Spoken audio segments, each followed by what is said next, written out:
नमस्कार प्रिय विद्यार्थियों, कक्षा 9वीं की पाठ्यपुस्तक से मुसी प्रथमो भाग का चौथा पाठ लेकर के मैं प्रस्तुत हूँ। रविंद्र कुमार शर्मा, राजकीय उच्च माध्यमिक विद्यालय झालीजी का बराना से। चतुर्थः पाठः कल्पतरुः। प्रस्तुतोऽयं पाठः वेतालपञ्चविंशतिः इति प्रसिद्धकथासङ्ग्रहात् सम्पादनं कृत्वा संग्रहीतो अस्ति। अत्र मनोरञ्जकघटनाभिः विस्मयकारीघटनाभिः च जीवनमूल्यानां निरूपणं वर्तते।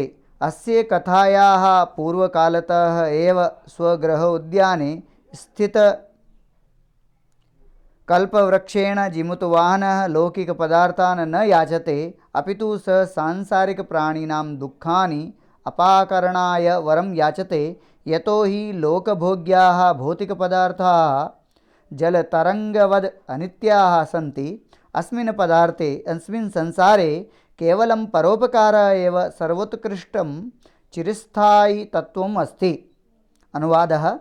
प्रस्तुतः अयं पाठः, अयं प्रस्तुतः पाठः, यह प्रस्तुत पाठ वैताल पंचविंशति बेताल 25 इस प्रसिद्ध कथा संग्रह से संपादन करके संग्रहित किया गया है।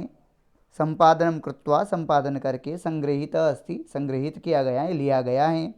अत्र यहाँ पर मनोरंजक घटना भी, मनोरंजन वाली घटनाओं के द्वारा, विस्मयकारी घटनाओं के द्वारा जीवन मूल्यों का निरूपण हैं, वर्तते हैं। अस्याम कथायाम, इस कथा में पूर्व कालतः एवं प्राचीन काल से ही स्वगृह उद्याने, अपने घर के बगीचे में स्थित कल्पवृक्ष से जिमुतवाहन, जिमुतवाहन नाम का नायक लौकिक पदार्थों को नहीं याचते, लौकिक पदार्थान न याचते, मांगता नहीं है, बल्कि अपितु स सांसारिक प्राणी नाम, जो सांसारिक प्राणी हैं उनके दुखों को अपाकरणाय, दूर करने का वर मांगता है, याचते मांगता है, याचना करता है। यतो ही, क्योंकि लोकभोग्याः भौतिक पदार्थाः, इस लोक में जो भोग्य भौतिक पदार्थ हैं वह जल तरंगवद, जल की तरंग की तरह अनित्य हैं, क्षणिक हैं, नष्ट होने वाले हैं। अस्मिन् संसारे, इस संसार में केवलम परोपकारः एव, केवल परोपकार ही सर्वोत्कृष्टम चिरस्थायी तत्वम् अस्ति, सर्वोत्कृष्ट चिरस्थायी तत्व हैं। अस्ति हिमवान नाम सर्वरत्न भूमि नगेंद्रः। अस्ति हैं हिमवान नाम का, हिमालय नाम का, सर्वरत्न भूमि ही, सभी रत्नों की भूमि, नगेंद्रः, नगा नाम इंद्रः, पर्वतराजः। हिमवान नाम का सभी रत्नों की भूमि पर्वतराज हिमवान है। तस्य सानोः उपरि, तस्य हिमवतः, सर्वरत्न भूमि नगेंद्र हिमवतः सानोः शिखरस्य, उसके शिखर के ऊपर विभाति, सुशोभित होता है, कंचनपुरम नाम नगरम, कंचनपुर नाम का नगर। हिमालय है और हिमालय के शिखर पर कंचनपुर नाम का नगर है। तत्र जिमुतकेतुः इति, जिमुतकेतुः, इस प्रकार श्रीमान विद्याधर पति, विद्याधरों के पति, जो यक्षों के पति थे, जो वसति स्म, रहते थे। तस्य गृह उद्याने, उनके घर के बगीचे में कुल क्रम से, कुल के क्रम से, वंशानुगत क्रम से कल्पतरु स्थित, कल्पतरु स्थित था। सह राजा, व राजा जिमुतकेतु, तम कल्पतरुम, उस कल्पतरु को आराध्य, आराधना करके, उसको पूजित करके, तत प्रसादात, उसकी कृपा से, उस कल्पतरु की कृपा से, बोधिसत्व, भगवान बोधिसत्व के अंश से संभवम, अंश से उत्पन्न जिमुतवाहन नाम के पुत्र को प्राप्नोत, प्राप्त करता है। स जिमुतवाहन, वह जिमुतवाहन महान दानवीर, सर्व प्राणी, सर्वभूतानुकंपी, सभी प्राणियों पर अनुकंपा, कृपा करने वाला अभवत हुआ। तस्य गुणै, उसके गुणों से प्रसन्न, स्वसचिवैश्च प्रेरित, और अपने सचिवों, मंत्रियों आदि के द्वारा प्रेरित, राजा कालेन, समय से, संप्राप्त यौवनम, युवावस्था को प्राप्त उस जिमुतवाहन को, तम उसको जिमुतवाहन को यौवराज्य, युवराज पद पर अभिषिक्तवान, अभिषिक्त कर देता है, अभिषेक कर देता है, उसे युवराज बना देता है।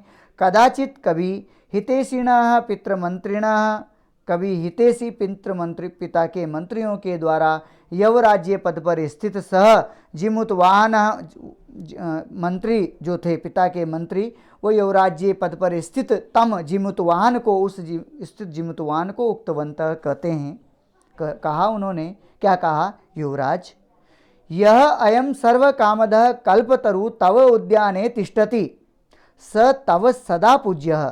हे युवराज, जो यह यो अयम सर्व कामदः, सभी कामनाओं को देने वाला, सभी इच्छाओं को पूरा करने वाला कल्पतरु तुम्हारे उद्यान में, तुम्हारे बगीचे में तिष्ठति हैं, स्थित हैं, सह वह तव तुम्हारे द्वारा सदा पूज्य हैं, हमेशा पूजनीय हैं। अस्मिन अनुकूले, इसके अनुकूल रहने पर, स्थिते होने पर, सति अस्मिन अनुकूले स्थिते सति, इसके अनुकूल होने पर, शक्रः अपि इंद्रः अपि, शक्र इंद्र अपि अस्मान बाधितुम न शक्नुयात्, हमारे को बाधित कर नहीं सकता, हमें पीड़ा नहीं दे सकता। इति एतत् आकर्ण्य जिमुतवाहनः अचिंतयत्, यह सुनकर के जिमुतवाहन सोचता है, विचार करता है, अहो अरे ईदृशम अमर पादपम प्राप्यपि पूर्वै पुरुषै अस्माकं तादृशम फलम किमपि न प्राप्तम। अरे ऐसा अमर वृक्ष पादप प्राप्त करके भी, प्राप्यपि प्राप्त करके भी, पूर्वै पुरुषै हमारे पूर्वजों के द्वारा, अस्माकं पूर्वजै तादृशम फलम किमपि न प्राप्तम, वैसा कोई फल प्राप्त नहीं किया है, किंतु केवलम कैश्चिद एव कृपणै कश्चिदपि अर्थितः, किंतु केवल किसी कंजूसों के द्वारा, कृपणै कंजूसों के द्वारा, कश्चिदपि कुछ थोड़ा सा, अर्थ धन आदि, अर्थितः मांग लिया गया है, प्राप्त कर लिया गया है। तद अहम, तो मैं, तद यानी तो, अहम यानी मैं, अस्मात् कल्पतरो, इस कल्पतरु से, अभिष्टम साधयामि, अभिष्ट जो मेरा इच्छित वस्तु हैं उसको पूरा करता हूँ, साधित करता हूँ। इति एवं आलोच्य, इस प्रकार आलोचना करके, इस प्रकार देख करके, विचार करके, स पितु अंतिकम आगच्छत, वो पिताजी के अंतिकम समीपम आगच्छत, आता है।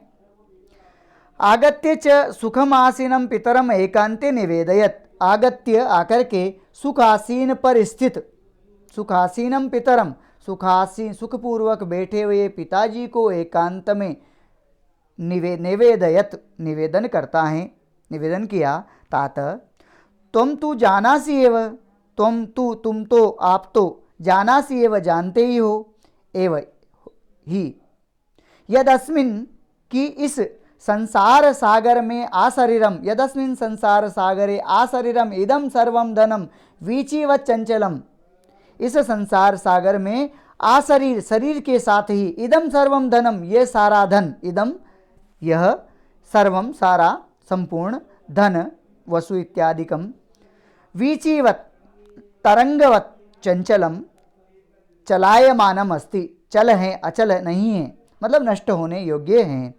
एक परोपकार एव, एक परोपकार ही, अस्मिन संसारे, इस संसार में, अनस्वरः नष्ट नहीं होने वाला है, अनस्वर है। यह युगांत पर्यंतम, जो युग के अंत तक, मतलब अंत समाप्ति तक, यश प्रसूते, यश को उत्पन्न करता है। तद अस्माभि, तो हमारे द्वारा, ईदृशः कल्पतरु, ऐसा कल्पतरु, तद तो अस्माभि हमारे द्वारा, ईदृशः इस प्रकार का, कल्पतरु, कल्पतरु, किमर्थम किस लिए, रक्ष्यते, तो अस्माभि ईदृशम कल्पतरु किमर्थम रक्ष्यते, क्यों रक्षा किया जा रहा है, क्यों बचाया जा रहा है, इसकी सेवा शुश्रूषा क्यों की जा रही है। यश्च पूर्वयम मम मम इति आग्रहेण रक्षित, जिन पूर्व पुरुषों के द्वारा, यही पूर्वई पुरुषई, जिन पुराने पूर्वजों के द्वारा, अयम वृक्ष कल्पतरु, अयम कल्पतरु मम मम, मेरा है, ये मेरा है, इस प्रकार आग्रहेण, इस प्रकार से बलाग्रह से रक्षित, बचाया गया। ते इदानीं कुत्र गता, वे अब कहाँ गए, अर्थात वो तो नष्ट प्राय हो गए हैं, मृत्यु को प्राप्त हो गए हैं। तेसाम कस्य अयम, उनमें से ये किसका है, तेसाम अयम कस्य, ये किसका है। अस्य वा के ते, वह इसके कौन है वो, अर्थात दोनों का संबंध क्या है।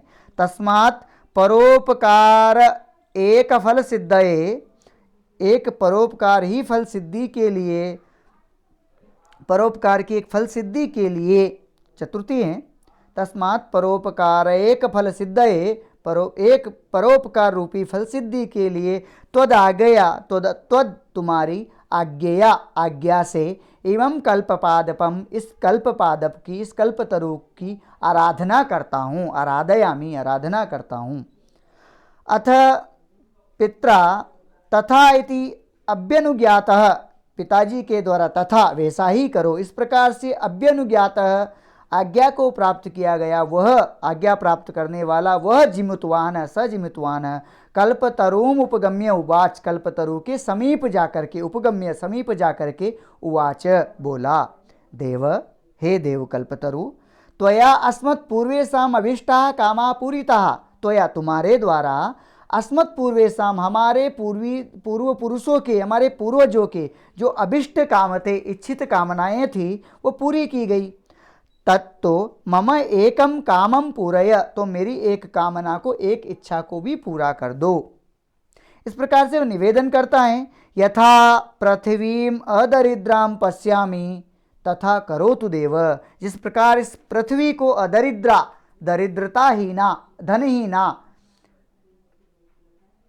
मतलब अदरिद्रता से हीन, धन से युक्त, अधनहीना आदि से, अदरिद्राम मतलब समृद्धिशालीम, पश्यामी देखूं, तथा करो तो देव, उस प्रकार से कर दो, मतलब इस सारी पृथ्वी को मैं अदरिद्रा अर्थात समृद्धिशाली देखना चाहता हूँ, इस प्रकार करो। इति एवं वादिनी जीमुत वाहन, इस प्रकार कहने वाले जीमुत वाहन के, त्यक्तस्त्वया ऐसा हम यात अस्मि, ऐसा कहते ही, एवं वादिनी जिमुतवाहन, इस प्रकार कहने पर, जिमुतवाहन के इस प्रकार कहने पर वो कल्पतरु कहता है, उससे एक आवाज आती है, त्यक्तस्त्वया ऐसा हम, त्वया ऐसा अहम त्यक्तः, तुमने मुझे ये छोड़ दिया है, यातः अस्मि, मैं जा रहा हूँ, क्योंकि पृथ्वी पर अगर सभी समृद्धि हो जाएगी तो मेरी यहाँ आवश्यकता ही नहीं है। इति वाकः, इस प्रकार वाणी, तस्मात् तरो अभूतः, उद्भूतः, उससे उत्पन्न हुई। चित्र में हमें दिखाया गया है, यहाँ पर जिमुतवाहन कल्पतरु की आराधना कर रहा है, तो वो जैसे ही वाणी आती है, क्षणेन च स कल्पतरु, और क्षण भर में ही वह कल्पतरु दिवम समुत्पत्य, अंतरिक्ष की तौर उत्पत्तित होकर के चला गया है, समुत्पत्य जाकर के, ऊपर की ओर जाकर के, भूवि भूमि पर, तथा वसूनि अवर्षयत, धनों की वर्षा कर देता है, यथा न कोपी दुर्गत आसीत, इस प्रकार वर्षा करता है कि कोई भी दरिद्र दुर्गत या धनहीन न रहे, दुर्गत आसीत न कोपी दुर्गत आसीत। ततः तस्य जिमुतवाहनस्य, इस प्रकार उस जिमुतवाहन की सर्वजीव अनुकंपया, सभी जीवों पर कृपा से, सर्वत्र यशः प्रतितः, उसकी प्रसिद्धि सभी जगह फैल गई। इस प्रकार हमारा चौथा पाठ कल्पतरु समाप्त हुआ। प्रिय विद्यार्थियों, हम इसके प्रश्न उत्तर देखेंगे और इसका अर्थ करेंगे। किसी भी तरह की समस्या के लिए विद्यालय में संपर्क करेंगे, कमेंट करेंगे, लाइक करेंगे वीडियो को और शेयर करेंगे। धन्यवाद। नमो नमः।